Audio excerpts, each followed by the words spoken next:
Happy Friday. Thank you guys for being here. Guys, I got caught up on a phone call, so thank y'all for waiting for me.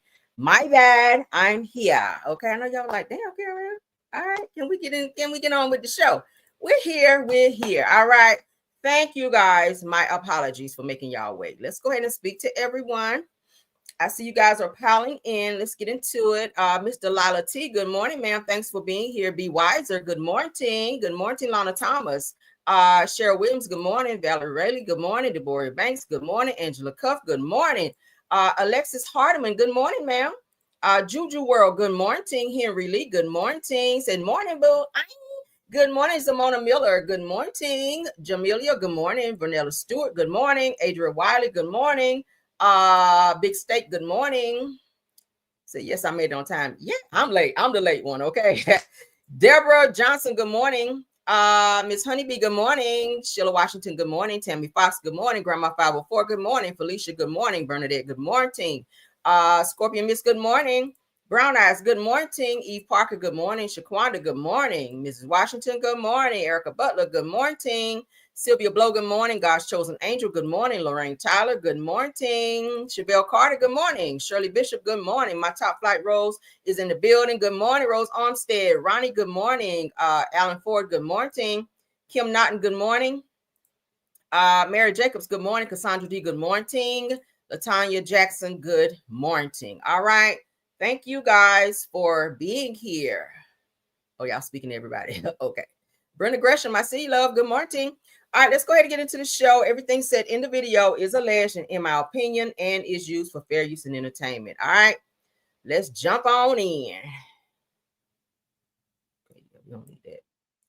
All right, so we're going to get our political stuff out of the way first, and then we're going to get into the mess. All right, let's get it. Let's get it.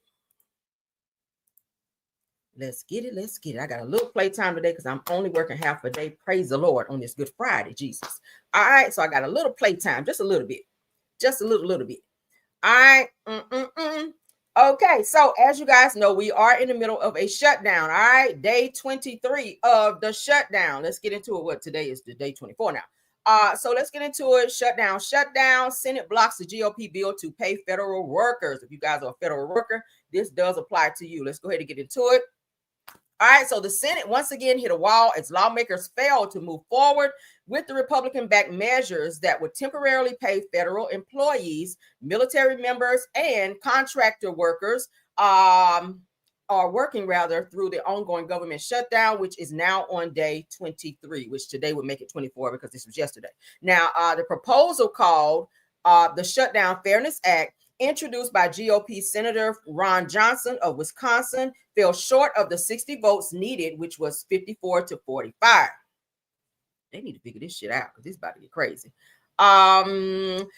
Three Democrats, John Fetterman from Pennsylvania, John Altman, and Raphael Warnock, crossed party lines to support it. It said the Republicans said that the bill would provide immediate relief for those missing paychecks, while Democrats argued that it gives the president too much control over who gets paid. I agree with that.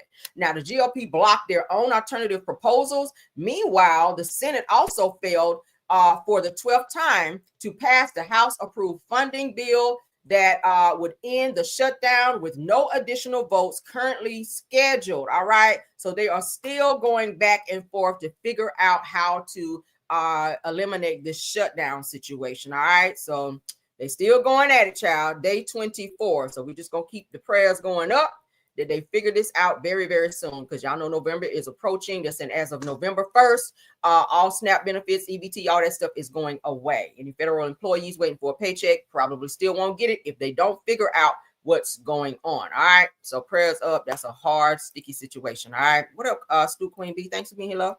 Good morning, team. All right. Let's move on to our next topic. Hold on, guys.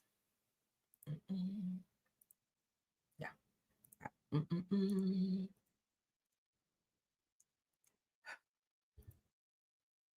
right, so shout out to I know you effing lying. All right. I love this page because they have some really, really good stuff.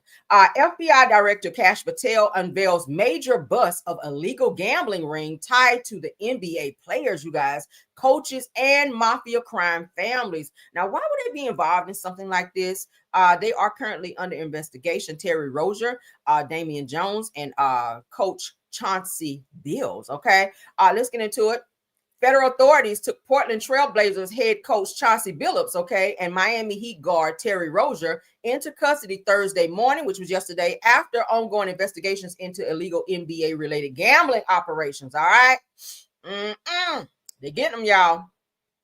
Rozier is accused of deliberately altering his performance during 2023, during a 2023 game to affect prop bet outcomes, while Billups allegedly took part in underground poker network linked to organized crime groups. It said that the broader investigation led to 31 indictments, including former Cleveland Cavaliers assistant coach Damon Jones, who is charged with sharing confidential information about league games. All right.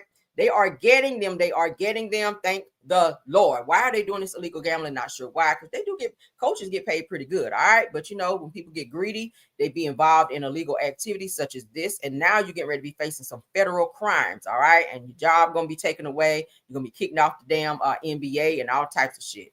So, yeah. What y'all think about that? Go ahead and comment on that. Yeah, they on their ass. All right. Let's get into this next topic, honey. Let's get into the next one. All right. Shout out to Hollywood Unlocked. All right. So Texas couple is arrested after a 12-year-old boy comes home to an empty apartment. So how the hell you move out and leave your kids behind? Like, how does that work? How do you move out and your kids come home and your ass is gone? Let's go ahead and look at this. And then we're going to go ahead and give our commentary and read up. I'm Bailey Bates. Here are your headlines from Central Texas. A Coppers Cove couple has been arrested for abandoning a child. Police say the mother moved out of the home while her 12-year-old child was at school. The child's mother, Erica Sanders, and her boyfriend, Kevin Adams, are charged with abandoning a child. According to an arrest affidavit, the boy returned home from school last Friday to find the apartment completely empty. When officers contacted the couple, they did not provide an address and said the boy was not allowed to live with them. Under CPS order, police tracked down an address and the boyfriend picked up the child. Both are now being held in the Corio County Jail. I'm Bailey Bates. Here are your headlines from Central Texas. A Coppers Cove couple has been arrested for abandoning a child. Police say the mother moved out of the home while her 12-year-old child was at school. What do y'all think about that? These two clowns right here, I'm sorry. This is beyond uncalled for. This is beyond not okay. This is beyond everything. I don't even have words for this shit. Now, how the fuck do you move out and your child come home like, hello, where's everybody? It's like a Home Alone episode. Damn. They need to be arrested. Well, they are arrested. They need to be locked under the jail. Okay, that's child abandonment and all types of stuff. Okay, all types of shit. Give me 1 second, y'all. All right, shit. All right, so as you guys can see, the Texas mother and her boyfriend were arrested after the 12-year-old boy returned home to find his apartment empty. Now, according to Caparas County, Caparas Cove Police, the child had been left behind with no supervision or plan to care after his mother and partner moved out. See, women choosing these damn men over their kids. I don't even, girl.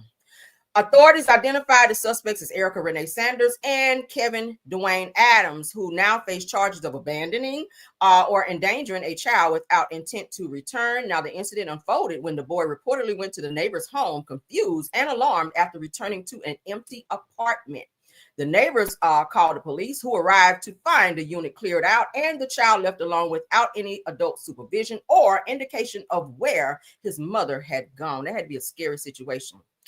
Police said that the boy told them that Sanders and Adams had mentioned moving soon, but never gave him a date. Well, shit, he know it was going to be that day. How the fuck do you pack up everything and move? Don't you swing by the school to get your child, just leave. Like, what kind of mother? Bring me down, Lord. Bring me down, Lord. All right. Said when questioned, both adults claimed that the child was supposed to live with his uncle. Did the child know that? This assertion was quickly disproven when officers contacted a relative who stated that he was unaware of any such arrangement. See, you lied. Yeah, they need to be, child, under the jail. All right, not in, but under. All right, no bail. That's crazy. How the hell you move on with some nigger and leave your child behind? And we got to call it that, some nigger shit. Ignorant. Okay, anything niggerous is ignorant. I know niggerous ain't a word. I just made it up. But that is some niggerish shit right there. Some ignorant to leave your child like that. The child over there at the neighbor house looking for their damn mama. And, well, not daddy, because he ain't the damn daddy. I ain't telling where the damn daddy is. You could have gave the child to his father. Where's the child's father? Give the child to his father if you don't want to be a mother. Damn. All right, so Atlanta contractor says that homeowners refused to pay $31K for completed work, allegedly demanded to see every non-English speaking worker's green card, and reportedly threatened to call ICE if they did not prove it. So this right here is some bullshit. How do you ask? Because it's given to Mexicans. Okay, I'm pretty sure they did your work very fast. You know they work fast, y'all. All right, get your house built in what, about 8 hours. But anyway. So it's given that some Mexicans came up over there and did some contracting work over there at this man's house. And when it was time for him to pay the $31K when he got the bill, then he won't say, oh, y'all don't speak no English. Let me call ICE and report y'all and get y'all out of here so I ain't got to pay this damn bill. That's fucked up. But let's go ahead and get into it. It's on site. Thank you. Tucker-based construction company claims a woman is refusing to pay more than $30,000 for work that they finished. So the owner of that company reached out to 11 Alive Chase Howell for help after saying that the homeowner told him that she would not pay until she saw everyone's green card. I can't believe it that something happened to me. Mario Aguinaldo owns Sun-Dry Waterproofing, a construction company that provides foundation repair, among other things. In July, he was contracted to do some work at a Tucker home. $31,000 worth of work that he says he still hasn't been paid for. This has cost me a lot of money, in about $17,000 to $18,000 right now in debt, but start paying me. And all this materials I paid in my own pocket. In an email dated July 31st, the homeowner addressed concerns about work done on her property by Aguinaldo's company. On Tuesday, she sent me these pictures showing some of those concerns, like cracks in the concrete, along with a hole near the side of her home. But it was her request to see the green cards of non-English speaking workers that were on her property that disturbed Aguinaldo. The next day, the homeowner even threatened to call ICE if not given the documentation she asked for. It's very sad in these days to people take advantage to this and say, I don't want to pay you because you have an accent, or I don't want to pay you because I don't think you have a green card. Aguinaldo says he's tried to meet with the woman to go over her concerns and fix whatever needed fixing, but he claims she refused and wouldn't believe that he was the owner of the company. The business is registered in my name. I don't know. I give you my business card. She have my business card. I don't know why she not believing on it. Because I'm Latino. Because I do this business for 25 years. In September, court records show Aguinaldo and his attorney filed to place a lien on the woman's home for the $31,000 he says he's owed. Now, I've been trying to reach the homeowner since Thursday for an interview, and it wasn't until I showed up at her house and spoke to her son that I finally received a call back on Tuesday. And while we spoke at length, both over the phone and by text, she wasn't ready to do an interview with me. As for Aguinaldo's claims, the woman says they're not true, and that her emails about calling ICE were taken out of context. Reporting, Chase Howell, 11 Alive News. See, people stay always using that whole, I'm going to call ICE. Like, that is seriously not a joke. Like, why the fuck are you threatening to call ICE on this man? Clearly, he has a business. He's come to your home and did the work that you asked him to do. And obviously, he says he does great work. I don't know if I've never, had any work done by him, but I would think that the work was done in the way that it was supposed to be. But then you saw how that bill was $31K, and then you didn't want to pay after he completed the work in your home. So you want to sit up here now and use ICE, even if you use it as a joke. Like, that's not cool. It's not cool. It's disrespectful. It's like calling black people the N-word. Like, why? Why would you threaten to report this person when it's time to pay him? You weren't worried about his fucking green card while they was out there doing their work. So why are you worrying about it after the fact? And it ain't none of your fucking business if he got a green card. Your only concern should have been to write out that check or cash app him or whatever method you were going to use to pay him whenever he completed the work at your home. And this is the problem I have with people. I always want to use this, I'm going to call ICE, as a means of trying to control someone or threaten someone. Motherfuckers was talking about calling ICE on my husband. He a whole black man in here. Every time I hear that shit, it irritates the fuck out of me. But yeah. So what do y'all think? What do y'all think about this? This man did all this good work up over there, and then the woman don't want to pay and then want to hide out, acting like she don't want to have a conversation when the people came over there to interview her ass. And it took them talking to the woman's son before she said, okay, they're not gonna let this shit go. Let me go ahead and say something to them. We say, oh, if there was an email, I might have mentioned it in there. Why would you mention ICE? You knew what the hell you were doing, lady. All right, she need to be locked up too, because you're trying to, and that's why he put that $31,000 lien on your damn home, and that shit ain't coming off until you pay him. All right, now call ICE on that. Let's move along. All right, so as we all know, yeah, that's very foul. It's very foul, but she got that good lien on her home, and he should have done that. You ain't gonna pay me, just go and put a lien on that house, honey, $31,000. When you going to pay me, then we'll go ahead and lift that lien from your home. All right, and ICE ain't got shit to do with that. All right, so we are now headed into November. November means Thanksgiving. A lot of people are looking forward to Thanksgiving, looking for that good time off, looking for family coming in from out of town, some good, recipes being made, and everybody coming together as one to enjoy the holiday. But this holiday may not be as enjoyable since SNAP benefits, EBT, all that stuff is being cut off. A lot of people's jobs are being taken away, people being laid off, furloughed. It's just not looking so good. So Walmart has taken it upon themselves to sell a Thanksgiving dinner for less than $4 a person. That may be all right, okay? So it said the Thanksgiving feast for under $4 a person, hosting 10 guests. Walmart got you covered with a full dinner list that keeps your budget and your belly happy. So a lot of people say, hey, we're going into Walmart and we're going to get a buggy and we're going to just start stealing shit and just walk out of the store. Okay. So is it worth you going to jail over some damn ham, whatever else you want to be cooking, macaroni and cheese and all that? Is it worth going to jail for that? Because you're not going to get none of that in jail. I just hope you know. Okay. It's going to be ham and no burger, peanut butter and no damn jelly. Okay. You're going to be, yeah. So Walmart said, hey, y'all ain't got to come steal from us. We're going to help you guys out by lowering this and giving you guys this little meal that you guys can go ahead and take on to the house. Aldi is doing one as well. I did see that. Thank y'all for putting it in there. Aldi is doing the very same deal for the same thing, $40. I saw that as well. Okay. And I think it's on here. I might show y'all. But let's go ahead and look at this list. All right. Host Thanksgiving for 10 for under $40. Okay, if you $40, y'all remember that? If you don't have $40, I don't know. You should be start borrowing now. All right, gather all your friends up. Say, hey, can y'all send me $5? Let me borrow $5. All right. So by the time you get your $40, you can go down there and get your meal. So they have, what is it? You get a butterball turkey, honey. You get the fried, what is it? Kinder's fried onions. I hope they ain't doing that green bean casserole because that shit nasty. The Campbell's cream of soup. Yeah, that's what they're trying to do because that's how you put it together, honey.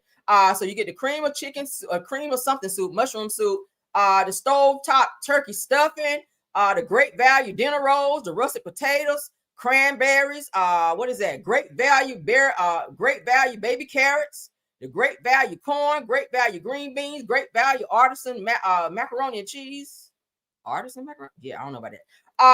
Great value gravy, honey, brown gravy, great value pie crust, and great value evaporated milk, great value 100% pure pumpkin, child. So go on out there and make your little pumpkin pie. We don't do no pumpkin pie, we do sweet potato pie in this house. But yeah, so all for $40. All right. So what y'all think about that? That's a good little plan. So people ain't got to be going up in there, going to jail for Thanksgiving, okay, and getting that good old jail time over some damn food. It's not that serious, people. It's always another way. Now, hold on, because I did see the one for Aldi. Let me see, can I find the one for Aldi? I think I saw it on here as well. Walmart. Did I see one for Aldi? Shout out to the free big guy, okay? I saw one for Aldi, y'all. Hold on. Let's see what Aldi's offering. Here you go.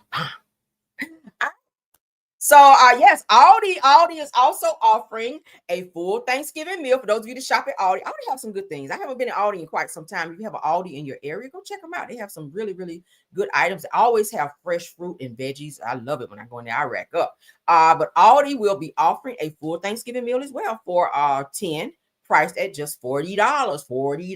All right. So if you don't want to go down to the Walmart, you want to go over there to Aldi, $40. All right. If you're having 10 people coming by, go and spend that $40 and go and get your food items so that you can have a decent, at least a decent, halfway decent Thanksgiving. Okay, you won't break the bank. All right, because y'all know that food can add up, honey. But $40, you can afford that. So let's don't be out here going to jail over no damn food. Let's move along.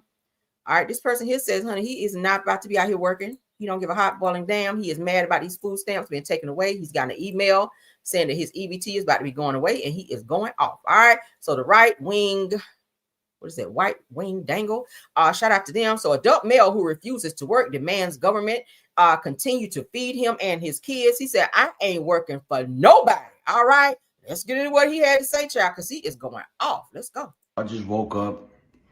I got an email from EBT.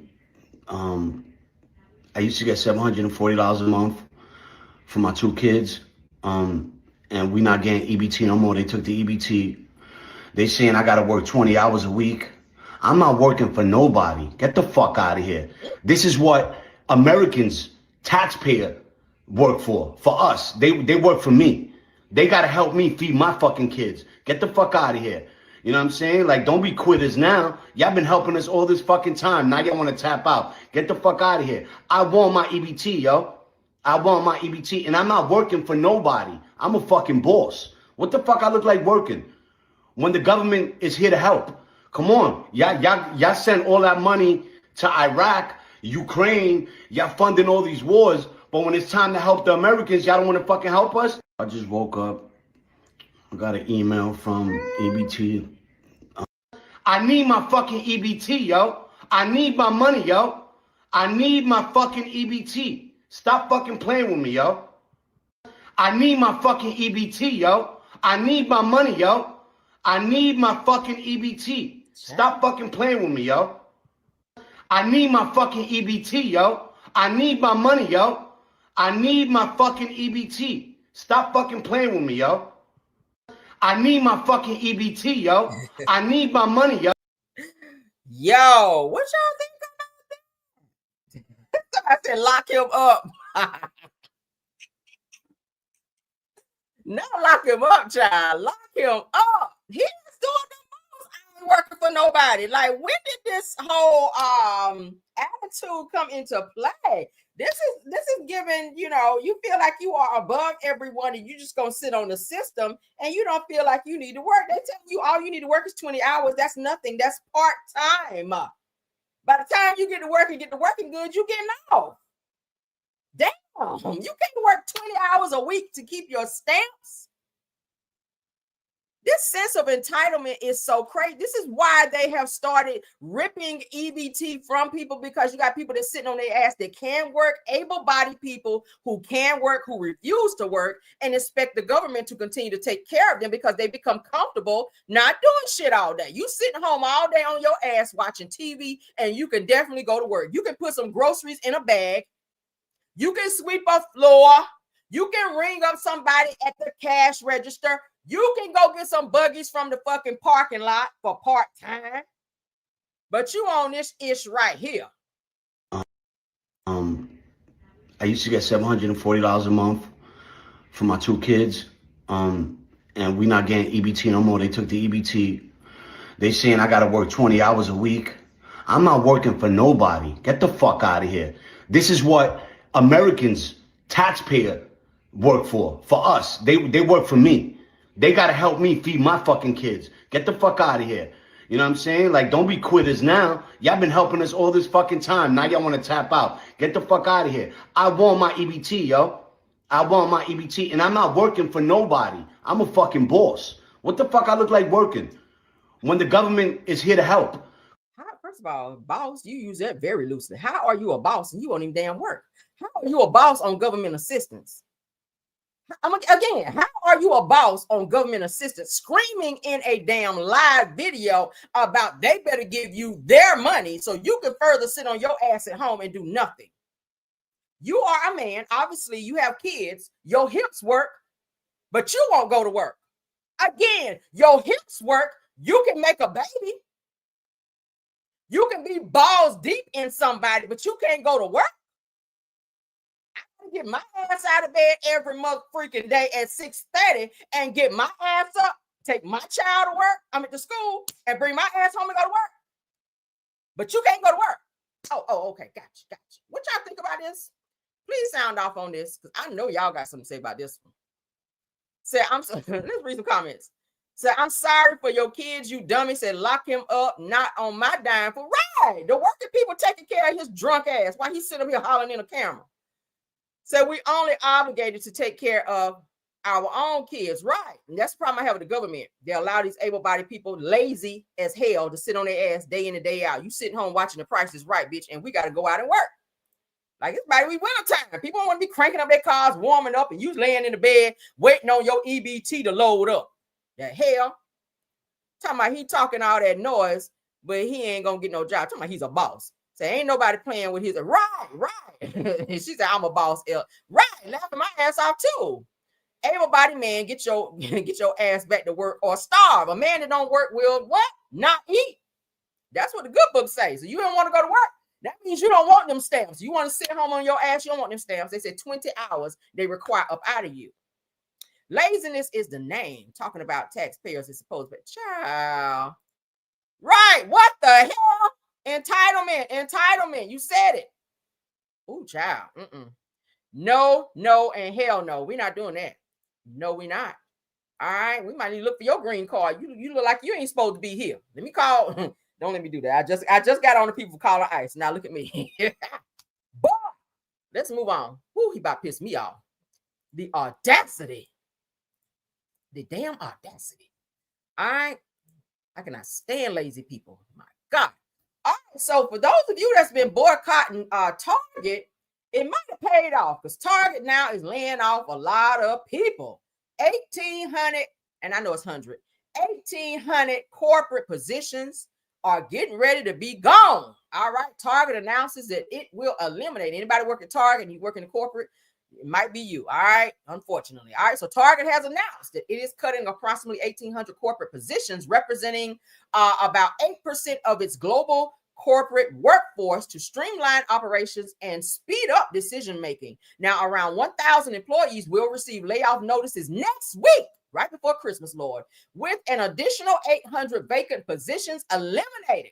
It says that the majority of cuts will impact staff at the Minneapolis headquarters. Now, Chief Operating Officer, which is the CEO, all right, Michael, Fiddlick, who will become CEO on February 1st, stated that organizational complexity has slowed progress. So the layoffs support his priorities, improving merchandise selection, store cleanliness and stocking, and investing in technology. My bad. Look at Prince, child. That's so funny. So the cuts come after 9 quarters of flat or declining comparable sales in the past 11, with Q2 sales down 1.9% and net income dropping 21%. So all these, y'all see that? Y'all not going in Target enough. So they're going to have to lay some folk off. It said the laid off corporate staff will receive pay and benefits through January 8th plus severance. This is sad. We're seeing too many layoffs. Too many companies are letting people go. Too many people are now without jobs, which now crime is going to go that way. That's up. All right. If people cannot afford to pay their bills and feed their families, crime will go up, unfortunately. All right. So, yeah, doors going to be kicked in. Y'all know how it is. People kicking people's doors in and breaking in people's homes, cars, you name it, child. People getting robbed. Crime's getting ready to go up. It's really getting ready to go up. So this is a praying time. This is a praying time. All right. My God. Sad. But everybody was doing that good old boycotting for Target. They boycotted the hell out of Target. And now look what happened. All right. So imagine, child, being cut out of the wheel. All right. Well, loved one had you on the wheel saying you was going to get said house or a said amount of money. only for you to find out you ain't gonna get it. Well, this lady here, she didn't take it so well. All right, she committed a good old arson crime. Now her ass is about to be in the jail. It said that she could not get the house, so she set the motherfucker on fire. Said a Virginia woman accused of setting her grandmother's house on fire after finding out the home was not being left to her. All right, she unalived the grandmother and the damn aunt was inside. That's not good. Let's go ahead and get into it. It's on site. Thank you. Tonight, we now know why police say they charged a woman with intentionally setting her own family's house on fire. Alicia Newman is being held at the Chesterfield jail without bond for arson for a Saturday morning house fire on Rosegill Road. Alicia's grandmother and great aunt living there, Evelyn Newman and Hazel Johnson, both died as a result. 8 News reporter Ben Walls live outside that home now, and what have authorities discovered about this case, Ben?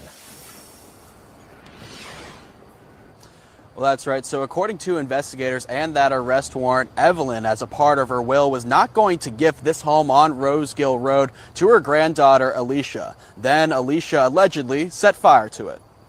According to the criminal complaint for 25-year-old Alicia Newman, fire marshals found 2 smoke detectors inside the home disconnected from the ceiling, with their batteries removed. A fire accelerant was also found outside the door of the home, where Alicia's grandmother and great aunt Evelyn Newman and Hazel Johnson had injuries, and they later died at the hospital.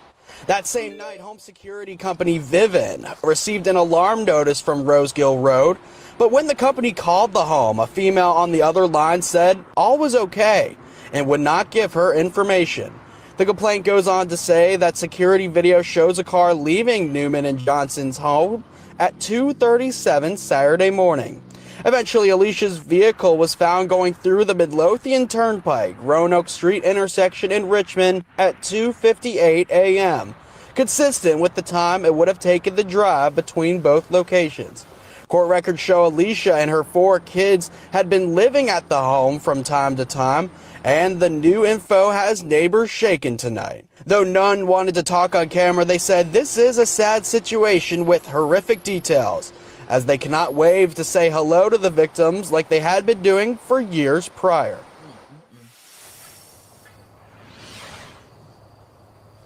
Now, the story is far from over. We'll likely hear from Alicia Newman again in just a week from today on the 28th. She's due back in court for a bond hearing. Reporting live in Chesterfield, I'm Ben Walls, 8 News. Tonight, we now know why police say they... Ain't that crazy? So authorities in Virginia say that a 25-year-old Alicia Newman set her grandmother's house on fire after learning that the home was not being left to her, unaliving her grandmother, who was 75 years old, Miss Evelyn Newman, and her great aunt, who was 78 years old, Hazel Johnson, inside. Now, investigators say that the women had lived in the home together for over 30 years. Now, court documents claim that Alicia grew up set after being told to leave the property and allegedly use an accelerant to start the blaze. It said that she's been charged with arson and is being held without bond while police continue their investigation. So you're gonna get arson and first degree unaliving, because that's exactly what that is for 2 people. So you're probably gonna get life, if not the death penalty, child. Lethal injection or something. I don't know. She crazy. Okay, all over a damn house, all over a house. And you had to be doing something crazy for them to tell you to get the hell up out of there. You had to be on some crazy shit, and then you're gonna go and get something and burn this damn house up. These people up in there. So, yeah, that's it on that. Let's move on. Now, we always talking about these damn rinky-dink pastors out here. I think this one here must take the cake, child. No, he is not locking people in the church and telling them to give all their money. No, he is not out here acting like Marvin Winans, okay, openly rebuking people and embarrassing them. But this pastor here done went out here and bought a good old Bentley. So another pastor at a black church is going viral again this week for parking his $1.5 million Bentley inside the church. Let's go ahead and take a look at this at Ebenezer Baptist damn church. Not damn church, but Ebenezer Baptist Church. Let's watch it. First of all, why do you need a $1.5 million car as a pastor anyway? All right. Yeah. So a pastor explains why he parks the Bentley inside the church. This is some nigga shit. Let's get into it. This Bentley that I park in the church is not just for me. It's for the church. It's for us. Can you drive it? No, God wouldn't want that in Jesus' name. Amen. Now let me tell you, this Bentley that I park in the church is not just for me, it's for the church, it's for us. Can we drive it? No, God wouldn't want that in Jesus' name. Amen. Can we drive it? No, God wouldn't want that in Jesus' name. So why is the Bentley for us, but can't nobody ride in and or drive it? Okay. Why can't nobody drive it? And why you got to park it in the church? This Bentley that I park in the church is not just for me, it's for the church, it's for us. Can we drive it? No, God wouldn't want that in Jesus' name. Amen, Pastor. Amen. This Bentley that I park in the church is not. What's going on here? So the pastor, house it is $1.5 million Bentley. He parks it in the church. Could be because he don't want nobody to steal it while he's up in there lying and testifying to his congregation. All right. The fact that they sit up under this type of mess is just so crazy to me. I don't be understanding people in church. Like, do y'all not have any type of discernment where y'all can see when a pastor is on some BS? Okay. What does a pastor need with a Bentley? Okay. Now, I don't have nothing against any pastor living a nice, lavish life, but I feel like if it's on the backs of your congregation who may be struggling and dealing with their own financial issues, and you're out here sucking all the money up out of them so that you can live a lavish life while they live poor and barely can eat and keep their lights on, or even have a car. You got people catching the bus to come to church and give all their money. Like, at some point, you got to wake up and stop being used and abused, honey. All right, that's what the song said: use and abuse them. Like, stop being stupid and allowing some of these rinky-dink, lying-ass pastors to get up here and play in your face and always turning to the money. It's always about money, all right? It's always about money. I just never understand that about people. I don't see why this pastor would need to have a Bentley and then to say it's not just for me, it's for us. And then turn around and say, no, you can't drive it. The Lord wouldn't like that. Well, would the Lord like for you to be out here pimping out your members? A pimp in the pulpit. That's what they call them. Pulpit pimping. Pulpit pimping. We keep seeing it. Marvin Sapp, you was doing some pulpit pimping, telling people to lock the doors and don't let none of the members out until they give said amount, till y'all make y'all mark of what y'all were saying y'all wanted to raise for that Sunday. Marvin Winans, you was giving a little bit of pulpit pimping. I like you. I like your song. I like your family and their music. But it was giving pulpit pimping when you said what you said to that lady. And I feel like she was coerced to come back and give that video saying that she was not openly rebuked, when clearly she was embarrassed when she walked away after you told her, I ain't tell you to give 1,000. I said 2. This is what's going on in the churches right now. Y'all need to have some discernment. And when you discern what's going on, baby, get on out of there. Okay. Because the Lord gave everybody, was supposed to have common sense, but some of us, I don't know, child. Some of y'all, I know I got it. But let's move along, honey. Let's move along. Let's move along. Excuse me. Whew. Y'all got a little cold sleeping under this fan. Y'all excuse me. Ooh, Lord. Yeah, we got to have some discernment, child, because these folk will take you for a ride. And not in their Bentley, okay? All right. So we keep seeing these teachers that's putting their hands on the students now here. Now, I know we got some badass kids in school, but never ever should a teacher be caught up in said situation. All right. If you can't handle these kids, most schools have a what they call a resource officer, or call the principal or someone else in the faculty to come and remove said student if they're being unruly. A lot of times they'll call the police if it's too bad. But never should a teacher put a child in a chokehold and or headlock and drag a child anywhere. Okay, you should never do that. This Louisiana elementary school teacher was found guilty of doing that. He was arrested after a video shows him putting a student in a chokehold and dragging the child to the office. That should never happen. Again, I get it that some of these kids are unruly, very mouthy, and some of the kids will turn and fight the teachers. I've seen some videos where that's happened as well. But you should never do that. So let's go ahead and get into this, because now he's found himself in a lot of trouble. An arrest report that I obtained says that the teacher put the student in a chokehold and drug him from the cafeteria to the front office. 34-year-old Taryn James is listed on the school's website as a 5th grade teacher. Harahan police were called to the school Wednesday. The school district confirms James was arrested on campus. Court documents show James was released without paying a $1,000 bond due to prison overcrowding. We spoke to students after school who described what they witnessed. Take a listen. And I see the teacher and the student, they're arguing, and I see, and then he drops the megaphone and puts him in a chokehold and like picking him off the ground and dragged him all the way to the office. Pretty much shock. I think for an hour we sat around last night talking about it, and it's scary. In a statement to WWL Louisiana, JP schools that James has been placed on leave pending an investigation. He's expected in court on December 17th. Reporting in Harahan, Lily Cummings, WWL Louisiana. An arrest report. A hot mess. Parents, again, we keep talking to y'all about your kids now. Teach your kids to respect authorities or authoritative figures. All right? When they're not in your care, if you send them to school, if an adult tells them, it don't matter which adult, if an adult asks them to do something or not to do something, they should adhere to that. We have some very hard-headed kids. We have some kids who like to talk back, who like to bow up at the teachers and be trying to fight. Some of that mess needs to be checked. All of that, really. If they're doing it at home, they're going to do it at school. Don't be running to the school trying to fight and fuss at the teachers and the principal. Not my child. My child don't do it. Well, if they do it at home with you, they're doing it at school. They work at school because they don't have, they know the teacher can't do nothing to them, but maybe send them to the office. So they bow up at them and cuss at them and everything else. And then we have the parents who don't check it, but they be quick to want to check the school or the teachers. Run up in their face and be fussing at them. Why you say that to my child? And no. Check your child. That's the problem with these kids nowadays. They don't have any respect for authority. And we have the parents who also don't understand that teachers don't have time to be going back and forth with your child when they only have a certain amount of time to teach the other kids who come to school that want to learn. It's not cool. It's not fair to the other children that want to learn, that are making straight A's in class. So it's not cool for them to have to sit there and watch the teacher have to spend 30 minutes going back and forth with an unruly child who's bowing up and causing a disruption in the class. Now, the teacher was wrong to put the child in the chokehold. But then again, we don't know all of what happened. Did the child run up to the teacher and try to fight the teacher? Again, not saying that it was right for the teacher to chokehold this child and drag the child. Again, this was elementary school, which is, these kids are fucking crazy in elementary school. They are. But we need the parents to step it up when it comes to the discipline.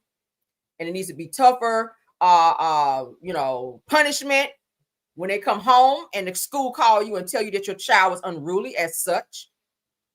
Okay? Sometimes you need to take it a little bit above taking the phone away. No TV time. Put them on, grounding them and say you can't go nowhere. Most kids be like, I don't give a fuck. They don't say it out loud. But in their mind, they be like, I don't give a fuck. You go to school tomorrow and do the same shit again, if not worse. Okay? Yeah, maybe corporal punishment a little bit. I mean, I'm not trying to tell you how to raise your kids, but I think we've gotten away from that, but you have to do it the right way. We talked about it the other day, so your ass don't be in jail. I'm all for corporal punishment if it's needed. It has to be on the backside. Okay? I ain't saying hit your child in the face, get no switch and hit them on the legs. Your ass to be in jail. All right? According to the law. You can spank your child, but it has to be on the behind. Not with an object, okay? I'm just saying, I ain't trying to get nobody to go to jail, but sometimes you got to have stricter rules and regulations that your children have to follow. And, if I do this, what happens? Okay, mama just going to talk to me, so I don't care. You have those kids that's like that. So they just going to go to school and do what the hell they want to do because they know mama just going to talk. Why did you go to school and do this? Like, it has to be a little bit tougher rules, all right? So authorities say that a fifth grade teacher at Harahan Elementary School in Louisiana was arrested. Okay, after disturbing video appeared to show him putting a student in a chokehold and dragging the child to the front office. Now, police identified the teacher as 34-year-old Teran James, who was booked on simple battery, along with charges for outstanding traffic attachment, and being a fugitive from another jurisdiction. A whole criminal as a teacher, Lord. Now, according to Jefferson Parish arrest records, so he had a lot of stuff going on as well. He shouldn't even been at the school.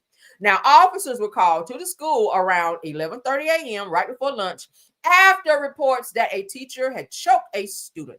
Now, when police arrived, the school administrators reportedly showed them the video of the incident. The footage allegedly shows James grabbing the student by the neck and escorting them from the cafeteria to the office. It sounded like something went down at lunch where the child was being unruly. Probably told him be quiet, sit down, something of that. And the child was, so parents told the Times that their children came home describing a physical disturbance during lunch that involved a teacher and a student. Said that Mr. James Child, who is the teacher, who's listed in the school's website as a fifth grade teacher, was taken into custody at the scene. All right, so he's in jail for doing what he did to this child. All right, so parents, let's step it up. All right, let's step it up so the teachers don't have to be out here on this kind of bullshit. And no, he should not ever put his hands on a child. Teachers are not supposed to touch children. That's why they have resource officers and other people who are trained and or hired to handle unruly children. All right. Yeah, if the kids talking back at home, they're gonna do it at school. I promise you. If you let them do it at home, they're gonna really do it at school. So let's put your foot down now. Let's put your foot down. All right. So Miss AJ Owens, we talked about this. If you guys have not seen it, I'm gonna keep pushing it because I've watched it. I don't want to tell what's gonna happen because I know some of you guys haven't seen it yet.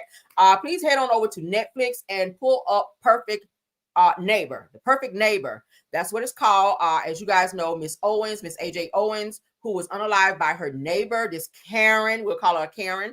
Okay, there is a Netflix special and or documentary about that. So if you haven't watched it, so you can get better acquainted with what happened, please watch it. But Miss AJ Owens, her GoFundMe surges after said Netflix documentary because I think a lot of people got to see all the things that happened leading up to her unfortunate unaliving. She was pow through a locked door, they're saying, by her neighbor who called the police a lot of times for some very, very small things where children are too loud outside playing.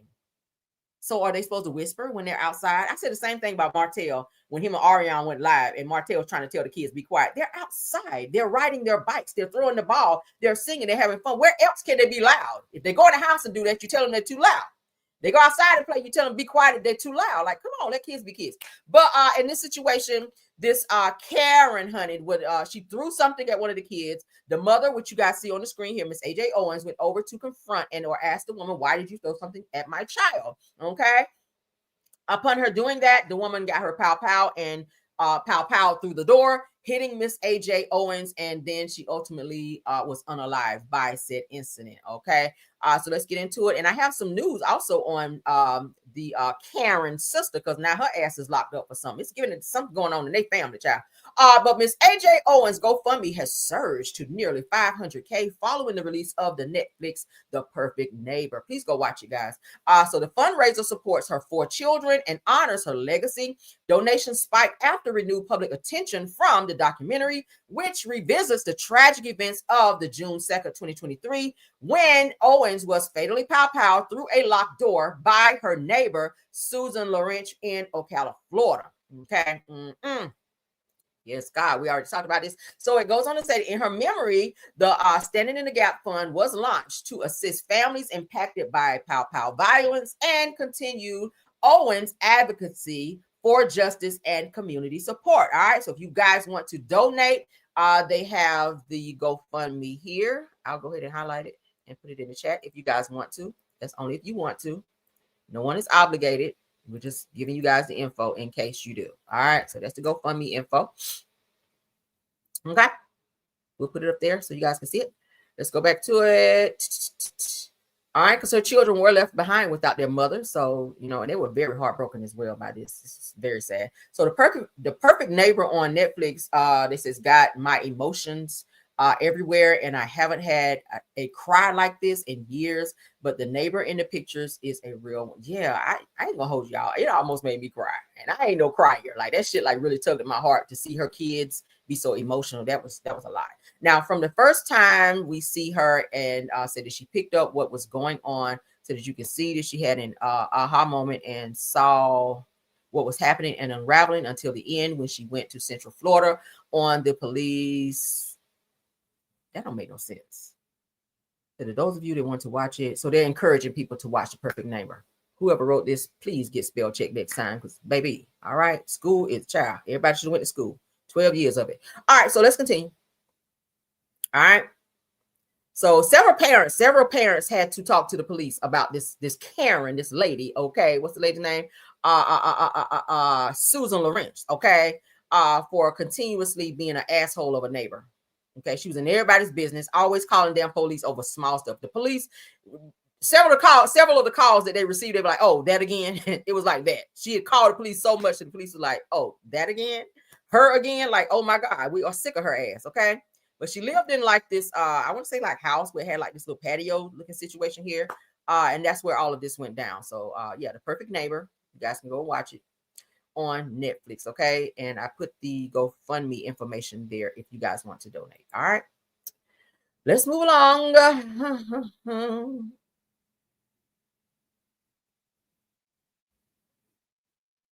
Okay, so the family of Miss AJ, we're going to get off that in a minute, but the family of Miss AJ Johnson, they've filed a lawsuit against the woman who unalived her. Okay, AJ Owens. I don't rename the lady.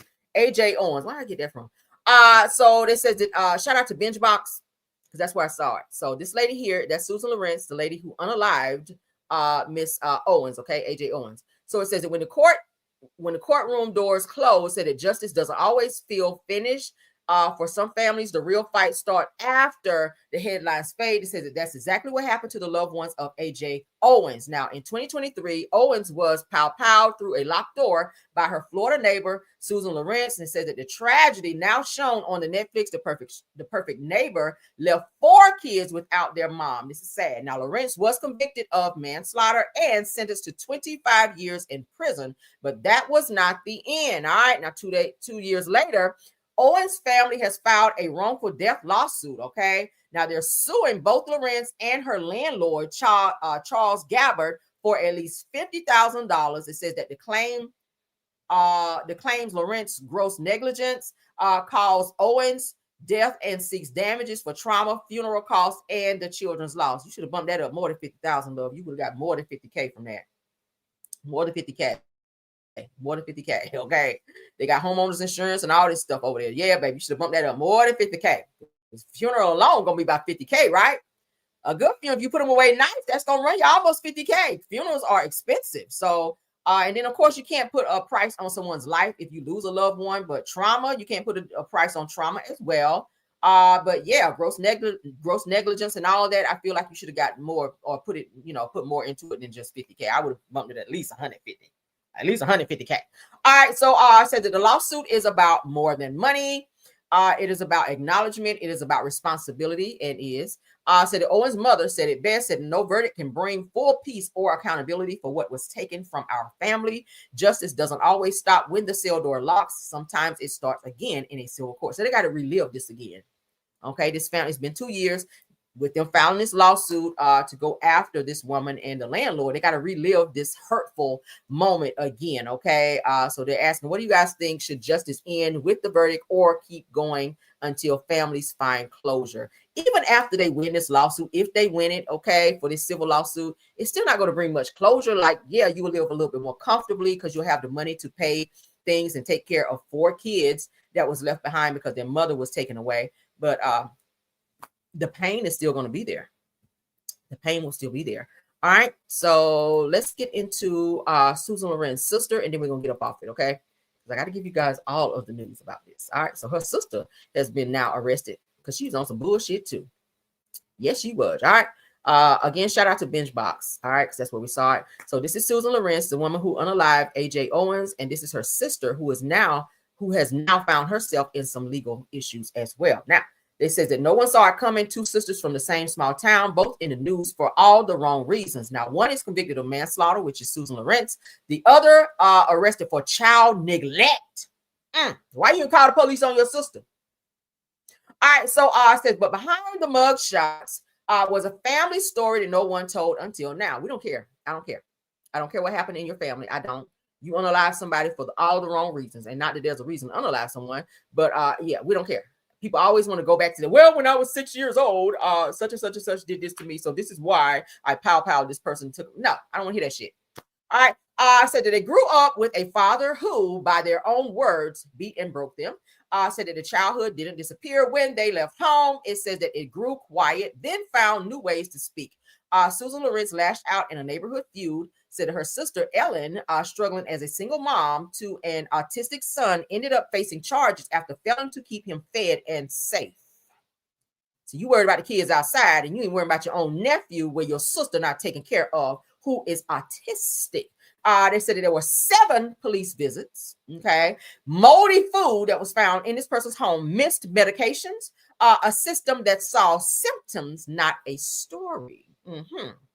Now, Ellen's son was eventually taken into foster care, not for one horrific act, but a storm of small moments, missed meal, harsh words, exhaustion from turned cruel. It says that none of it is excusable, but none of it is without history. Now, the deeper truth, they said that hurt people often don't realize that they're passing on their hurt. Now, trauma doesn't vanish, it transfers. Said that if no one steps in, the cycle spins again, generation after generation. That's true. That's absolutely true. Now, it said that maybe breaking it starts with asking better questions, not just what happened, but what happened before that. Now, I get it. People do have traumatic experiences or maybe went through some type of abuse as a child. And if they don't get help for that psychologically, it can ruin them to where they grow up to, if they have children, that's kind of passed on to their children, whatever happened to them. All right. A lot of us parent our kids how we were parent, how we were treated as we were children, or how our parents treated us or raised us. All right. It's kind of like a trickle down effect. If your parents were very aggressive in terms of how they raised you, you know, if you have that no nonsense parent that, you know, be ready to snap off on your ass at just the smallest little thing. If you grow up to have kids and then you do the same thing, then that trait is passed down. We do what we see. All right. I made a point to say, I don't want to raise my son or our son, because I have to say that that's also my husband's son as well. But I didn't want to raise our son the way I was raised. My mother, she was that no nonsense. I'm no nonsense too, but not to that degree. Okay. I do have that old school mentality in terms of parenting, but it's not to like where how my parents were. Cause like my mama didn't play that shit. Like I've never slapped my son in the mouth, but I got slapped in the mouth for talking back. I did. I got slapped in the mouth for talking back. And I said the shit under my breath and didn't know my mama heard it, and she lit my lips up. All right. So I'm not that bad with it. Okay. I will say, who you talking to? I'll give you that. But it's not going to be a slap in the mouth. It's not going to be, you know, that physical type stuff. But I'm going to put some bass in my voice to let you know I'm not fucking playing with you. Okay. And if I have to go there, like it's possible. Okay. But it's not that bad. A lot of us, like I said, we raise our kids how we were raised. Because we don't know any other way. And sometimes it can be too far. We do some of us didn't even know it, but we grew up in abusive households. We did. We grew up in abusive households. We don't see it as that. We, because we love our parents. We don't want to say, oh, my parents were abusive. But some of us, we clearly, if you look at it in terms of how the law see it, it was abuse. It was. If you got hit with an extension cord, that's abuse, not discipline. There's a fine line between discipline and abuse. Yeah. If your parents told you go out there and get a switch and come back. Or granny told you that, that's old school shit. Granny tell you go out there and get a switch, and you're gonna find the smallest little twig you can find to bring back to grandma, right? Okay, but child, y'all get it. But her sister, nevertheless, is in jail now for mistreating her child. But this lady here, Susan Lawrence, you had such a problem with children who weren't even bad kids, just outside being children, calling the police every chance you got, and now it wound up, landing you in prison because you were being a fucking nosy ass individual. Mind your fucking business. Go in there and turn your TV up and let kids be kids. Or move if it bothers you that bad. You were renting, obviously. So at the end of your lease, just move. You stayed there year after year hearing these kids out riding their bikes being kids, and it bothered you so bad till you did something you shouldn't have done. And now you looking stupid. You're going to spend the rest of your good years in prison over some bullshit. All right, so let's move on, honey.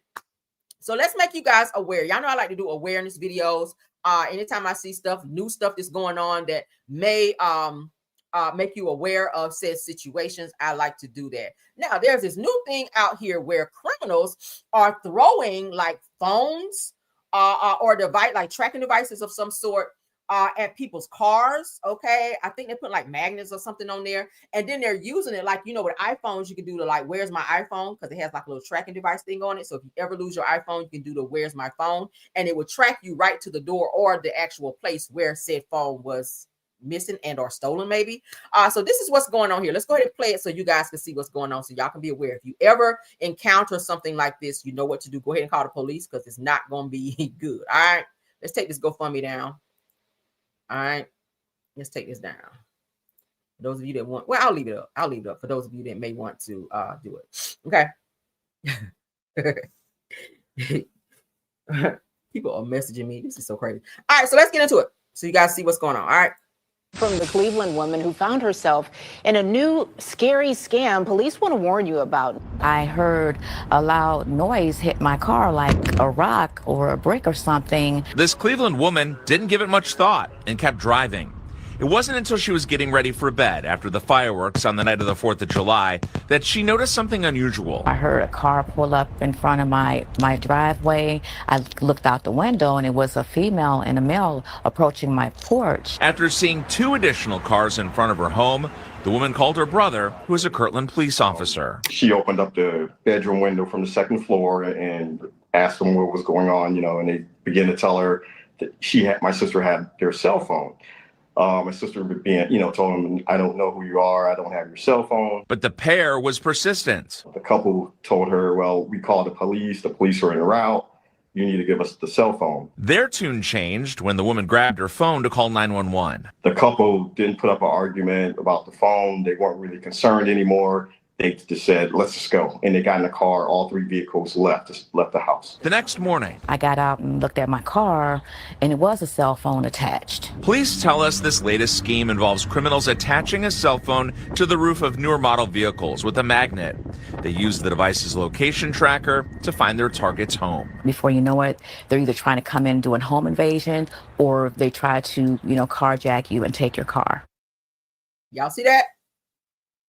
Let's go back. We are hearing. Make sure you guys are being very aware.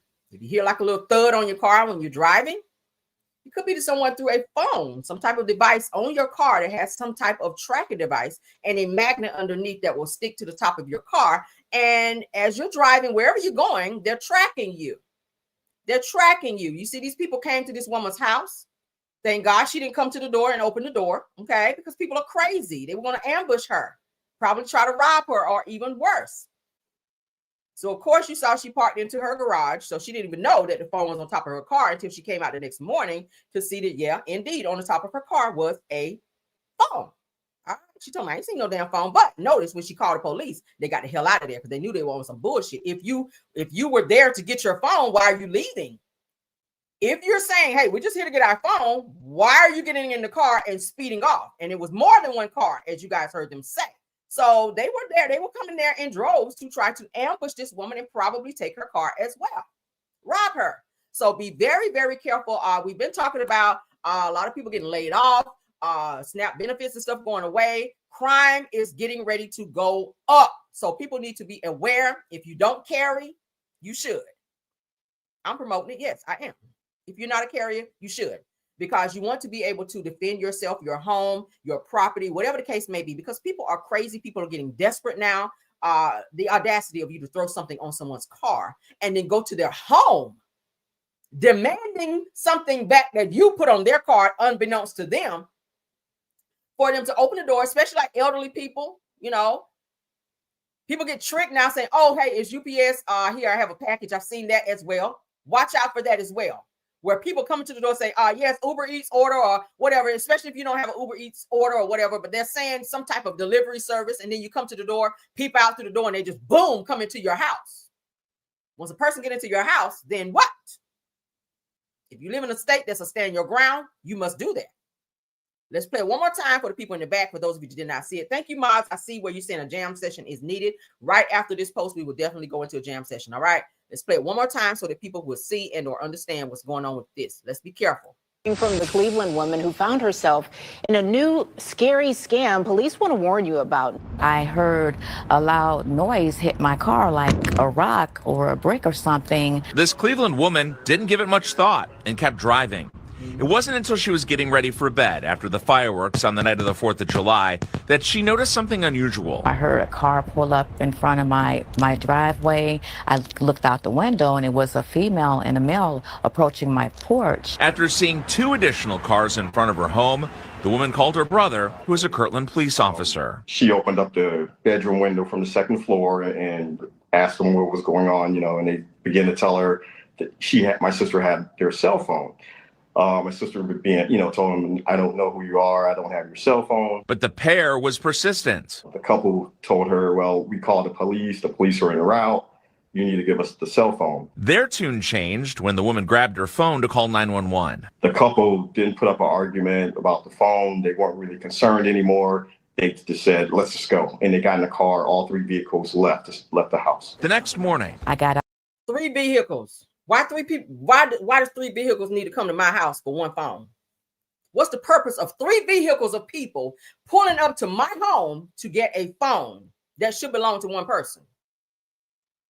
Y'all see what I'm talking about right here? Out and looked at my car, and it was a cell phone attached. Police tell us this latest scheme involves criminals attaching a cell phone to the roof of newer model vehicles with a magnet. They use the device's location tracker to find their target's home. Before you know it, they're either trying to come in and do a home invasion, or they try to, carjack you and take your car. Okay. Yeah. Now there is a. Okay, yeah, no. Go back.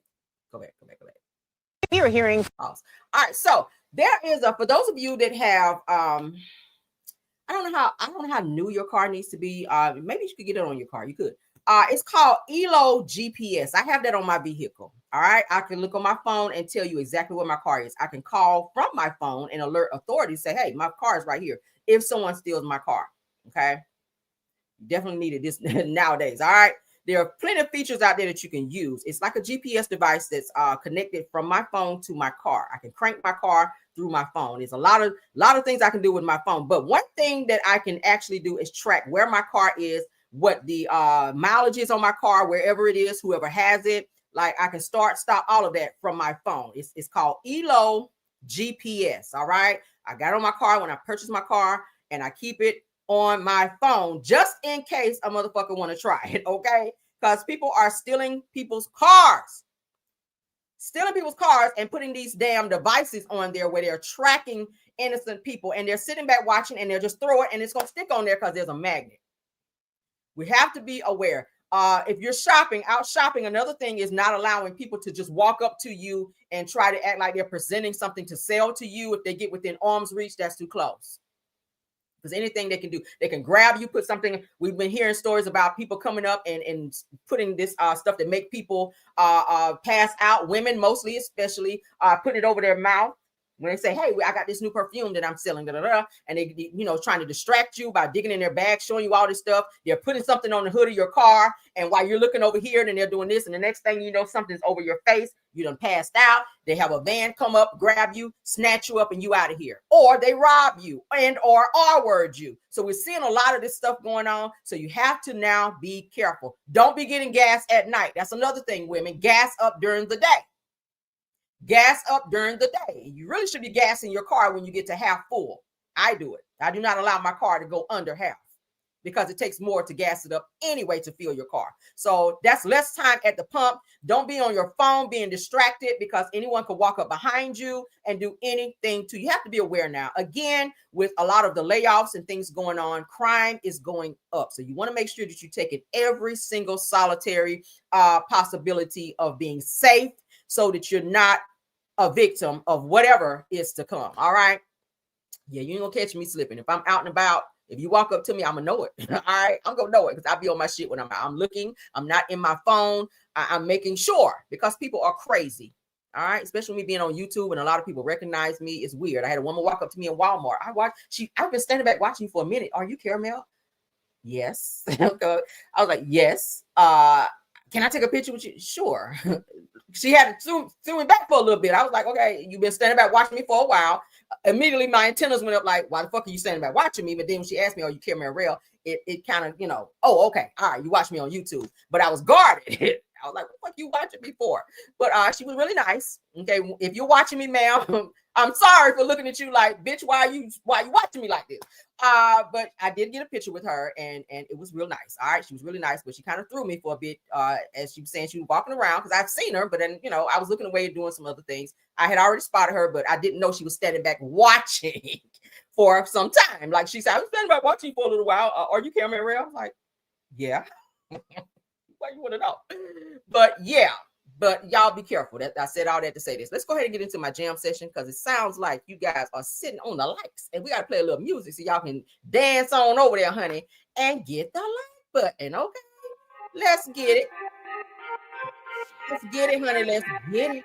So y'all, I'm 5 minutes from work. We'll for the gas. Yeah.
All right, all right, all right. Let's get back. Let's get back.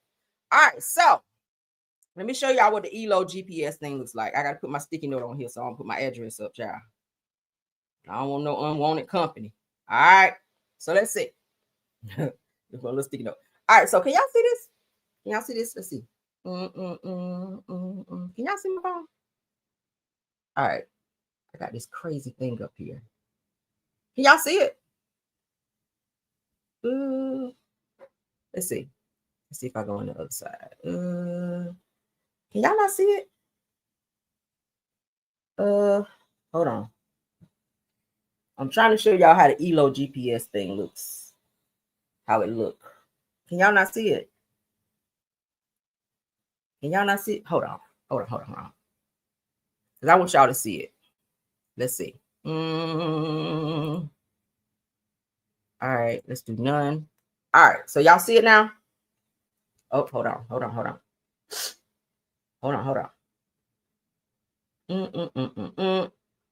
right, so that's the ELO GPS. Y'all see all the features that it give you?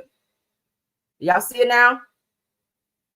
It tells the location, details everything. All right, you get that on your phone. You can call. You can alert the authorities. All of that.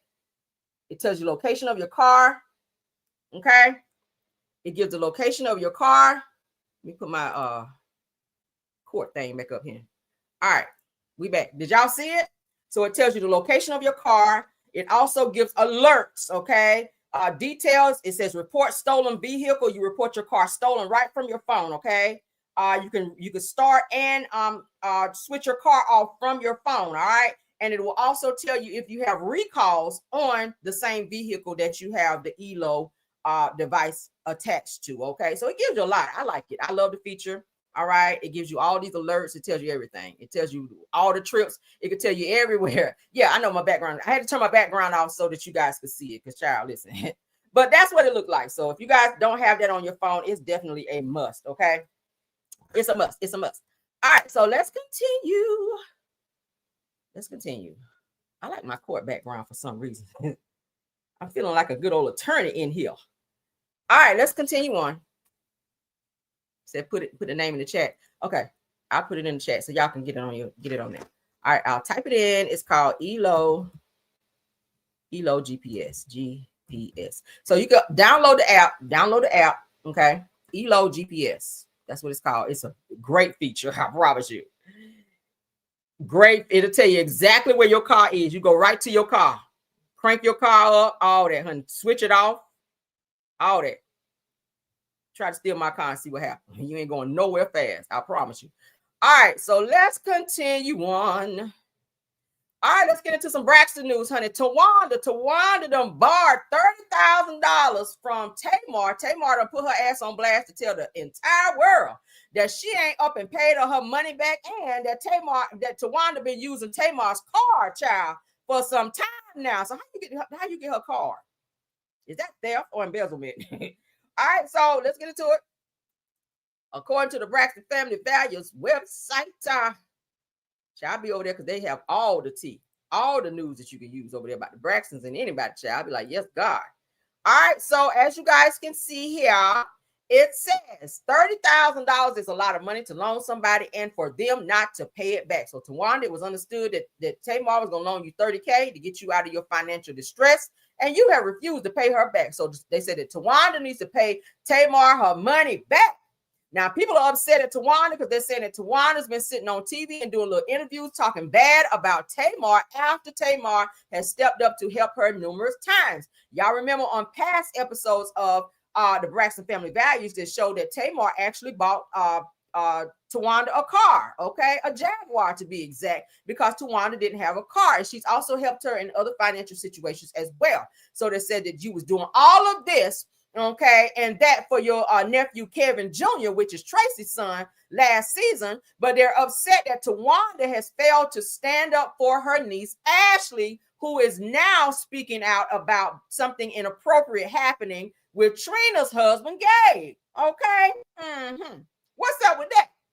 So people are calling Tawanda fake and phony and saying that she has been the common denominator in all the bullshit. Now, y'all remember when Tracy actually said that Tawanda was a snake, a low-down, dirty snake, and that she always be slithering around, sneaking and doing shit, and then acting like she ain't do nothing. Okay, so she seems to be, and y'all just showed y'all a video the other day where she was responding to people saying that she's jealous of Tony and Tamar because they are the most successful out of the sisters. But she was saying, nah, I'm not jealous of them. Why would I be jealous of Tamar and not be jealous of Tony? Well, you can be jealous of one person and not the other. You can. It's possible that you can be jealous of one sister and not the other. Okay, because I already told you guys that Tamar is now the most paid of the sisters. She has now surpassed her sister Tony, who is said to be the star of the sisters or of the family. Okay. But yeah, so it says that Tamar has now loaned Tawanda $30K and Tawanda has refused to pay her back. So let's get to the next topic. That's also dealing with Tawanda and Tamar. I don't know what it is between the two of them. And it seems like Tamar also had that tension between she and Tracy as well. I didn't like that. Y'all know that Tracy didn't want Tamar to even know that she was sick during the time that she was going through having esophageal cancer. That's what Tracy passed away from. So they said that Tamar Braxton shared on tonight's episode of the Braxtons that Tawanda has been using her credit card for years. Woo! Said that she also revealed that she loaned Tawanda money, as we just showed you guys, $30K, and still helps her behind the scenes to this day. Now, if you guys have been watching the show, y'all know Tawanda got married, and she at last minute asked Tamar to be her matron of honor. Tamar said she went and got a whole plane ticket and everything to come there and be Tawanda's matron of honor, only for Tawanda to call her back and tell her, yeah, no, I don't want you to come. So Tony had already told Tawanda that she wasn't going to be able to come to her party because or her wedding, because she already had another engagement. So it's weird to me. Plus, the wedding was around the same time of, I think, Tamar's birthday or something. But Tamar was like, hey, I'm going to go ahead and bite the bullet and go and still be there for my sister and be the matron of honor. But then Tawanda called him like, yeah, I don't need you to come. So really none of the sisters came to Tawanda's wedding except Trina. Yeah, Trina was the only one there. And Tawanda went out and then started doing videos saying that none of my family was there for me. Tamar didn't come to my wedding, but you disinvited her. You told her you didn't want her to come, and then you played this game of getting online doing videos saying that your family wasn't there for you. But you really made it more about Tamar when Tony told you she wasn't coming too. So we haven't seen a video yet of you saying Tony didn't come to my wedding. Tony wasn't at my wedding, but you put it all on Tamar after you disinvited her and told her she could no longer be your matron of honor. So how does that work for you after she just gave you $30K that you've not paid back to her? We know you're getting a check from the show. So even if you don't have all the $30K at once, you acting like what's the old girl from Escape? The way she did her sister. That was what, about 30,000. What is about this 30,000? You acting like the toxic Scott, honey, where she actually stole the money from her sister. But yeah, she ain't paid it back either. And now it's giving Tawanda is doing that.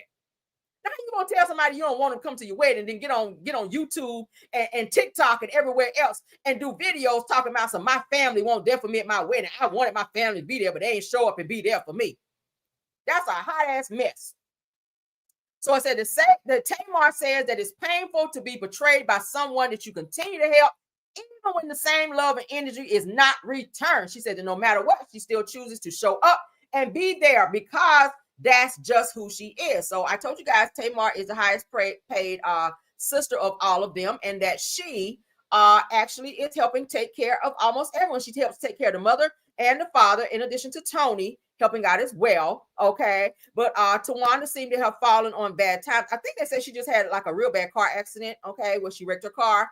So I'm pretty sure Tamar probably stepped in and was helping her as well. But you know, Tawanda, you are married now. So what is your husband stepping in and doing? All right. Why your husband can't help with some of this money, okay? Why he got so much to say in every video, he popping up giving his side of the story, which I don't like that about all the Braxton sisters. I said the same thing about Trina and her husband.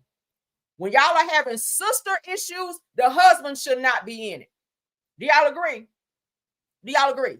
The sister should not be, I mean, the husband should not be in it. If Tawanda and Tamar are fighting about something, I don't expect for Tawanda's husband to get in any video having anything to say to Tamar or about the situation. It's nothing to do with you. You are married to Tawanda. Let the sisters figure it out. That's how I feel. That's how I feel. Husbands should not insert themselves in sisters' arguments. That's inappropriate as hell. Why the fuck are you talking to Tamar about anything? Why are you confronting a sister about sisterly issues? Right? Husbands should stay out of that. Why are you inserting yourself? Why? I don't understand it. But so that's what's going on, child, with the Braxton sisters. A lot of people saying they don't see the Braxton show coming back another season after all the mess that's been going on this season and all the stuff that's been kind of put out there and exposed by this Ashley Braxton niece and some other things, and people saying that they think that their brother is also on some fuck shit too. So I don't know. They're not seeing the Braxton sisters like they used to see them, and a lot of people like, we don't care to see them on our TV screens anymore after all this shit. So they may not be coming back this season. And I hear the ratings are not as good as they hoped that they would be because of the mess that's going on. Now, y'all know last season, it was all about Tracy. Tracy this, Tracy that. They even brought Tracy's son on the show and exploited him as well. And like I say, exploited because this young man was still dealing with the grief of his mother. He was going through some health issues as well, where he actually passed out on the couch on one of the episodes on there because they made him stay in a hotel knowing that he was dealing with heavy grief from losing his mom as well as some medical issues as well. So y'all won't even allow this young man to stay in y'all house. Why? He's family. He's family. If you invite him to Atlanta, why put him in a hotel versus having him around you so you guys can hug on him and love on him and be around him? That's what family do. As much as I don't like nobody in my house, if someone that close to me lost their mother or they needed some type of emotional support, come stay here. Come stay here. You got to put your differences and your feelings aside and say, hey, you family, come stay here. Go upstairs. We got another bedroom up there, whatever you need. You want to eat? Come on. Let's talk. Let me put my arm around you and show you some emotional support. That's what family do. But we're starting to see more and more as the Braxtons are on our TV screens, a lot of negative things that's being put out there. So, and they can't be upset. Trina saying, oh, I just don't feel like, people should give their opinions on what. Well, get off TV. Get off TV. I said the same thing about Love and Marriage Huntsville. People say, oh, why do they keep talking about so and so and so? Get off TV. As long as you are a public figure and you are on national television telling your fucking business, we as bloggers or anyone else that's sitting back watching this shit have every single reason and or right to talk about it. If you don't want me to talk about it, don't put the shit on TV. Get off TV. Keep it private. Keep it private. If you don't want nobody talking about your shit, get off TV, period. And I say that about anybody. I'm talking about who I'm talking about. If you're mad, put your cape on and be super mad. All right? Because I said the shit and I don't take it back. Moving right along. Yeah, I said it. Fight me. Moving right along. Let's get into some Prince and right. What we talked about? They talked about Jesus Christ, and did that stop him from being Jesus Christ? And didn't. All right, moving right along. Let's get into some royal news. All right, Prince Andrew with his nasty ass. We don't see him no more because y'all know the royal family don't put his ass back in that back room on that bunk bed. He ain't royal no more. Yeah, I'm telling the damn truth. So sick of people talking about don't talk about this person, don't talk about this, don't talk about that. Bitch, get off TV. Get off TV and put your cape on and be super mad. You mad, put your cape on and fly your ass on up out of here. All right, ball alert. Thank you. All right. Now, Prince Andrew is named in the Epstein Islands orgy, child. Not an orgy. Now, the victim's memoir claims that rich AB users never wore protection. A nasty bastard at that. All right, so let's get into it. Y'all ready? Y'all know I had to go off. I had to. All right, so Virginia, y'all know this woman, she passed away. I think they said she got hit by a car or something, which I feel like that might have been planned because she was starting to talk about some of the Epstein and the royal family, if you will. All right, Prince Andrew with his nasty ass. So Virginia Guthrie, newly released memoir, lays out harrowing details of her alleged abuse at the hands of Jeffrey Epstein, Ghislaine Maxwell, who is now serving a very lengthy prison time, all right, and Prince Andrew, who paid his way out of the bullshit. Y'all know Jeffrey Epstein, they said unalived himself in prison by way of, okay. So let's continue. Guthrie, okay, Virginia Guthrie writes that she was trafficked by Epstein and forced to have sex with Prince Andrew on 3 occasions. Now, mind you, this motherfucker said he didn't even know her. He ain't know her. He ain't never seen her. He ain't never touched her. None of that until the pictures were put out there of him with his arm around a 12-year-old girl. And then he comes out, oh, her? Oh, her? Yeah, I might have seen her a couple times, but I ain't do nothing. You ain't know her, remember? But now you're in the picture. Okay, gotcha. And an inappropriate hug at that, all right? Inappropriate. Now, Epstein, that says Andy and approximately 8 other young girls and I had sex together, according to Virginia Guthrie, all right? Adding that the other girls appeared to be underage or under the age of 18 and did not really speak English. So it sounds like some trafficking stuff going on here. You trafficking girls from other countries to come over to, okay. So Epstein allegedly joked about their inability to communicate, calling them the easiest girls to drag or to get along, all right, to get along with. Meaning that you do whatever because they don't understand shit you're saying anyway, all right? Now, Guthrie recalls feeling revolted, all right? Anybody ever felt revolted? Even when she later saw the infamous 2011 photo of Epstein and Prince Andrew, okay, walking together in New York's Central Park, all right? It's been a lot. Other celebrities been around Epstein's ass too, and that shit about to come out when these Epstein files get dropped. And if they don't drop the files, some of the victims have already said they're going to drop them. So they ain't going to wait on whoever's supposed to be dropping these damn files. They're going to put them out there. And it's going to be a lot of celebrities looking crazy as hell for being involved in this Epstein bullshit, okay? Now, she says, I was amazed that a member of the royal family would be stupid enough to appear in public with Epstein, she writes. She goes on to say that Prince Andrew has denied all allegations and settled a civil lawsuit with Guthrie in 2022 without admitting wrongdoing. And he did. He paid a substantial amount of money as well to clear his name, to get that shit up off him. And when he did that, that was admitting guilt, of course, because anytime people be paying their way out of something, if somebody said you did some shit that you didn't do, why are you paying all this money to make it go away? If you ain't do it, fight it in court. You didn't want to go to court, so all them details, them little nasty details, okay? You over there in the corner on that shit with them young girls. That's what the hell that was, your nasty ass. And you was not using protection according to this young woman right here. So there's no telling what you spread around. You're probably scratching right now. But what y'all think about this? Okay, from the royal family. Prince Andrew, who was stripped from his royal duties, who don't get to come to nothing royal no more. We don't even see his ass no more. When I tell y'all he ain't in nothing royal, with everything they got going on up over there, child. I don't even think he was at the funeral of his own mama, which is Queen Elizabeth, child, the lady that passed away. That was 199 years old when she died. Baby, when I tell you she stayed in office for so damn long, I said, damn. Can somebody else be the queen around this bitch?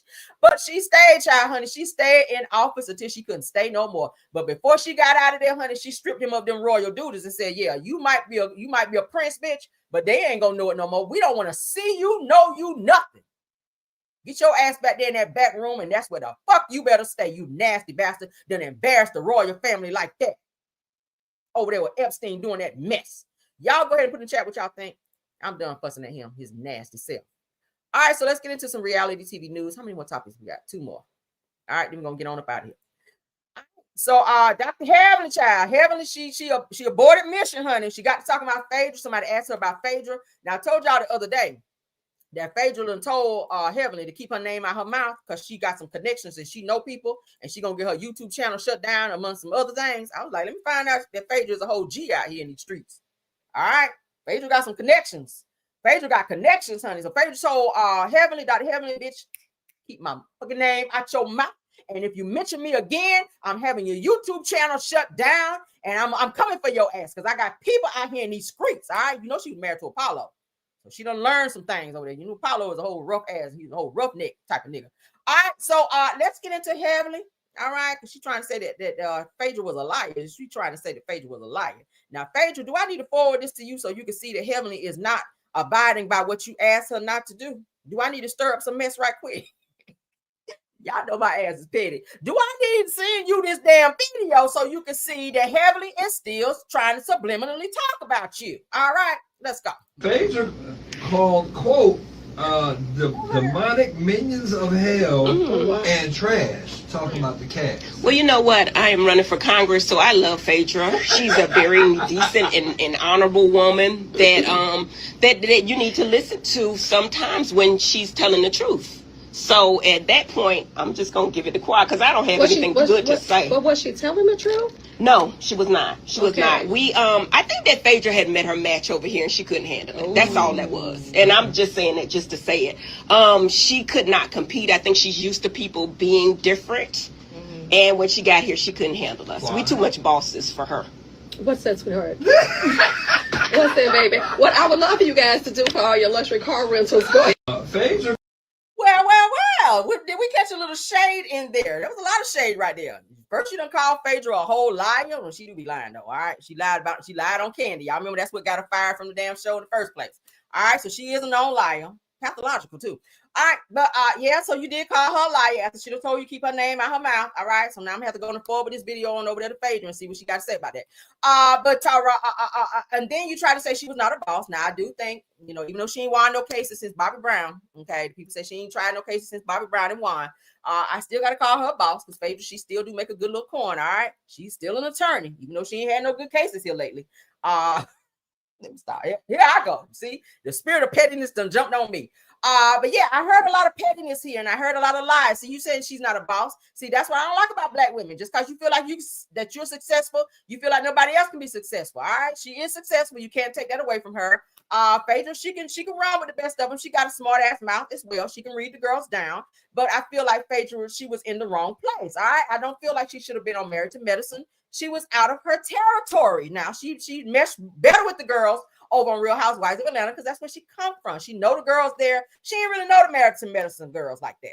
She didn't really know them. She should have been over there no way because she wasn't Married to Medicine. But I feel like Heavenly did a lot of backhanded shit while Heavenly was on the show in order to embarrass her and force her to talk about things that she did not want to talk about, like bringing Apollo and Apollo's now ex-wife, but then wife onto the show, and then causing a ruckus behind the scenes to where they almost got into a whole physical fight. And then Heavenly sat back laughing and salivating of the bullshit when she started it. Because they were all saying, well, why is she even on the show? Why is Phaedra on the show if she's not going to share her life? She hasn't shared any of her personal life. And we feel like she's trying to sit on her personal shit while we're all forced to tell what's going on with us. Well, Heavenly, thank God this season you're going to at least mention that your son was arrested. Because for the longest you would say, I ain't know nothing about that. Maybe daddy done went down there and handled it. I don't know. How you don't know your own child was arrested? Like, stop it, Heavenly. So thank God that's going to be a part of your storyline this season since you are a friend of. You were demoted, girl. All right. Bosses don't get demoted, but go off. But yeah, that's what happened to her. What y'all think? So her ass has been demoted for this new season of Married to Medicine because she done went out there trying to be in politics and failed to let Bravo know after it was already in the clause that no one that's employed and or a cast member on their platforms cannot have anything to do with Congress. So you violated that good code of conduct over there. You lucky they ain't fired you like they did Kenya. All right, then you will be over there scratching and surviving. But Tara, so yeah, now you're taking the time to throw shade at Phaedra, who is not even thinking about you, talking about you, or anything, girl. Do you not have anything else you could do? I thought you were saved, Heavenly. See, just yesterday you were saved. Now you're back on the bullshit again. What y'all think about it? Go ahead and put in the comments, child. And I heard you back there in the background, Quad. Why you on there? I don't know, because you're not Married to Medicine either. With your fake ass storyline, talking about you going overseas to do some IVF. Girl, IVF yourself somewhere sitting down. Okay, I almost said something. I had to catch myself. Lord, thank you. Thank you, Lord. Thank you, Lord, for bridling my tongue, because I about said something. All right, so for all of you guys that are into Ratchet TV, Love and Hip Hop Miami is coming back. And it is moving to BET. Y'all know it used to be on VH1, so they're now moving to a different platform. All right, they will be back November the 4th on a Tuesday over there on BET 8/7 Central. For those of you that are into the Ratchet TV, I don't watch this show because it's just too much for me. I have my Ratchet level only go here. So if I'm watching something and it go beyond that, if it's up here, I can't. My mental capacity just, I can't. Okay. I love a little Ratchet. Okay, I like a little Ratchet, but if it go beyond that, I can't. My TV just I don't know, child. I gotta turn it. But for those of you that want to watch it, it's the season 7 premiere of Love and Hip Hop Miami. We're gonna go ahead and look at the super trailer that they released. You guys are gonna see Claudia Jordan. She's gonna be making an appearance on there as well. Getting all up into the girls' business and stirring up the drama as she always does. So let's go ahead and get into it. Shout out to Reality Entertainment TV. Welcome to Miami, where the music is loud, the secrets louder. You were tricked the whole time. What's hidden, exposed. Alan was paid to be a baby daddy. What's up, you mother suckers? What's love, complicated. Mike may have another girl pregnant. What? You can turn up the bass, but you can't mute the drama. If you're gonna come for me, I'm gonna come for you. What up, Bucky? What's up? What up? Security, take the peasant. Love and Hip Hop Miami, new season, Tuesday, November 4th at 8 on BET. All right, so y'all see Michael Blackston and his girl will be on there with his disrespectful ass. That's the same bitch. Now I gotta call him that because that was some bitch boy behavior for you to go to the hospital and miss your own child's first birth. This is your first and only child, and you missed their birth. Talking about some you was cold in the hospital and you had to go get you some coffee. Excuse me, y'all, I got a little cold. And you had to go get you some coffee, so you chose instead of going downstairs, because they have coffee downstairs. Most hospitals, I know the ones here, have like Starbucks and these other little places where that you can get like a little muffin or a coffee or something like that to kind of hold you over, or go to the cafeteria and see if they have coffee. Instead, you chose to leave the entire hospital knowing that your significant other is in labor and you missed the birth of your child as a result. All right. I feel like you want to go see some woman, but we'll go with what you said. Anywho, and anyway, so he and Rada, her name is Rada, will be making an appearance on the show this season. And Claudia Jordan is letting Rada know that, your man is seeing somebody else, and it looks like another baby might be about to be brought into the equation. That's some ghetto bullshit. Okay. Now, Michael Blackston has already let Rada know that he does see other women from time to time, and which is why he does not want to live with her, because he want to be able to do what he wants to do. And she has accepted that. She's had a baby by him. I don't think he's going to ever marry her because it's understood, like you my girl, but I got other girls that I like to juggle from time to time. Women like that, you can't reason with them. All right. You got to love yourself first so that you understand that you don't need to put up that type of bullshit in order to have a man, especially if they ugly like him. All right. Imagine waking up and looking at him. I mean, there's Flavor Flav and then there's Flavor Flav Jr. He gives that. All right. So what else do we see on here? People throwing things, fighting. See, I like Ratchet, but like I said, this is too far on my Ratchet meter. I cannot do it. Trina, girl, you should have been off the show. All right. You need to be putting out an album or something. And Trick Daddy sitting back there looking like old girl from Good Times. Okay. No, I will not watch this. Okay. Florida Evans, he looking like Florida Evans in a cap back there. No, a damn burnt seal in a drop top. That's what your ass look like. So no, I will not be watching this. Claudia, I'm sorry, honey. I try to support you as much as I can, but this Ratchet here is far beyond the meter of Ratchet that I can watch. All right. But again, I'll show it one more again. Yeah, I'll show one more again for those of you that missed it, and then we're going to get on out of here, child. Welcome to Miami, where the music is loud, the secrets louder. You were tricked the whole time. What's hidden, exposed. Alan was paid to be a baby daddy. What's up, you mother suckers? What's love, complicated. Mike may have another girl pregnant. What? You can turn up the bass, but you can't mute the drama. If you're gonna come for me, I'm gonna come for you. What up, Bucky? What's up? What up? Security, take the peasant. Love and Hip Hop Miami, new season, Tuesday, November 4th at 8 on BET.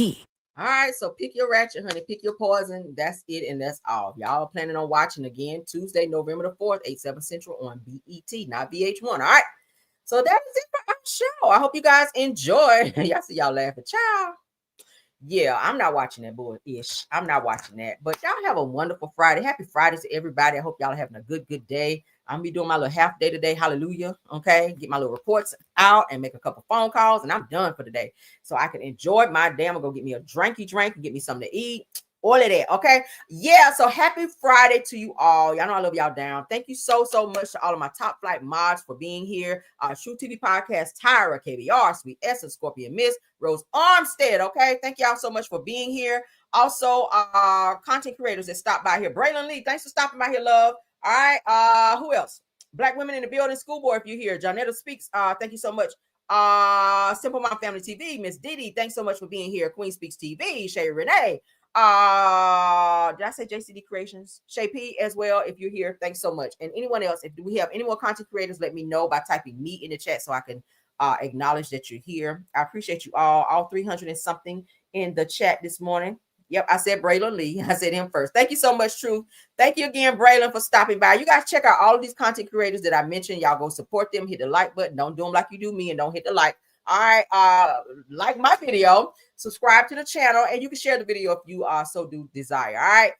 Go ahead and let me know what you thought about all the topics that we spoke about, which we had a lot of topics this morning, some great topics. Go ahead and put in the comments what you guys feel, and I will respond accordingly, okay?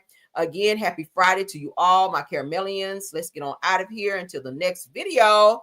Let me get a good video. Let's get a good song here. Let's see.